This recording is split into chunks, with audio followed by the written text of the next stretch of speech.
போடப்பட்ட திட்டத்திலே நன்மை அதிகமாக பெற்றது மக்கள். அதிலே சிறந்த ஆட்சி அதிமுக.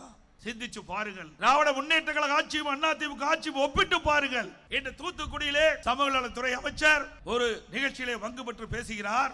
தமிழகத்திலே 6999 போக்சோ சட்டம் பதிவு செய்யப்பட்டிருக்கிறது, வழக்கு பதிவு செய்யப்பட்டிருக்கிறது சொல்கிறார். அதில் பாதிக்கப்பட்டவர்களுக்கு 104 கோடி நிவாரணம் வழங்கப்பட்டதாக சொல்கிறார். நாம் சொல்லவில்லை, அந்த துறையினுடைய அமைச்சர் சொல்கிறார். அப்படி என்றால் தமிழகத்தில் சட்ட ஒழுங்கு எப்படி இருக்கிறது என்பதை எண்ணி பார்க்க வேண்டும். சிறுமிகளுக்கு எங்கே பாதுகாப்பு இருக்கின்றது? இந்த 4.5 ஆண்டு கால திராவிட முன்னேற்ற கழக ஆட்சியிலே 6999 சிறுமிகள் பாதிக்கப்பட்டிருக்கிறது சொன்னால் எந்த அளவுக்கு கொடுமையான ஆட்சி தமிழகத்தில் நடைபெற்றுக் கொண்டிருக்கின்றதை நாம் எண்ணி பார்க்க வேண்டும்.